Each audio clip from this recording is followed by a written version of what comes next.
महाभारत ऐसा महाकाव्य है जिसमें कई छोटी बड़ी शिक्षाप्रद घटनाओं का जिक्र है। द्रौपदी चीरहरण भी महाभारत की एक ऐसी ही घटना है। द्रौपदी पांचाल देश की राजकुमारी थी और उसका विवाह अर्जुन से हुआ था। अर्जुन ने द्रौपदी के स्वयंवर में मछली की आंख में निशाना साधकर उससे विवाह किया था, लेकिन माता कुंती के अनजाने में दिए गए एक आदेश से द्रौपदी पांडवों यानी पांचों भाइयों की पत्नी बन गई। एक बार की बात है जब पांचों भाइयों में से सबसे बड़े भाई युधिष्ठिर इंद्रप्रस्थ नगर पर राज कर रहे थे। उसमें हस्तिनापुर का राजकुमार दुर्योधन था और पांचों पांडव उनके चचेरे भाई थे। दुर्योधन कौरवों में सबसे बड़ा था और अपने चचेरे भाइयों यानी पांडवों से जलता था। दुर्योधन सबसे ज़्यादा अपने चालाक मामा शकुनी को मानता था। शकुनी ने दुर्योधन को सलाह दी थी कि वो पांडवों को जुआ खेलने के लिए आमंत्रित करें। पांडवों ने अपने भाई दुर्योधन का निमंत्रण स्वीकार कर लिया। उस सभा में भरत वंश के शासक धृतराष्ट्र, भीष्म पितामह, द्रोणाचार्य और महात्मा विदुर जैसे महान लोग भी उपस्थित थे।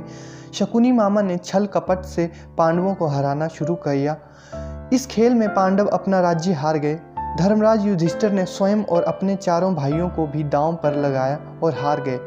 अंत में जब दांव पर लगाने के लिए उनके पास कुछ नहीं बचा तो उन्होंने अपनी पत्नी को भी दांव पर लगा दिया। दुर्योधन तो जैसे इसी पल का इंतजार कर रहा था। शकुनी मामा की मदद से उसने जुए में द्रौपदी को भी जीत लिया। द्रौपदी को जीतने के बाद दुर्योधन ने अपने भाई दुशासन को आदेश दिया कि वो द्रौपदी को भरी सभा में बाल पकड़कर और घसीटते हुए लेकर आए। भाई से आज्ञा मिलते ही दुशासन द्रौपदी के कक्ष में गया और उसे सभा में चलने को कहा।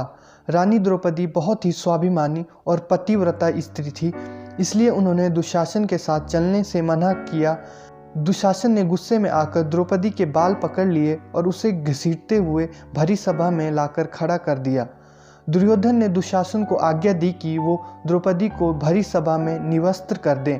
दुशासन ने जैसे ही द्रौपदी को वस्त्र को हाथ लगाया, द्रौपदी ने श्री कृष्ण को मदद के लिए पुकारा। श्री कृष्ण अपने भक्तों को कभी नाराज नहीं करते। श्री कृष्ण ने जब द्रौपदी की करुण पुकार सुनी तो उन्होंने द्रौपदी की साड़ी को बढ़ाना शुरू किया। दुशासन द्रौपदी का चीर खींचता रहा, लेकिन वह जितना खींचता वस्त्र उतना ही बढ़ता जाता। अंत में दुशासन थक कर हार गया, किंतु द्रौपदी का वस्त्र हरण नहीं कर सका। ऐसा कहा जाता है महाभारत युद्ध के पीछे सबसे बड़ा कारण द्रौपदी चीरहरण ही था।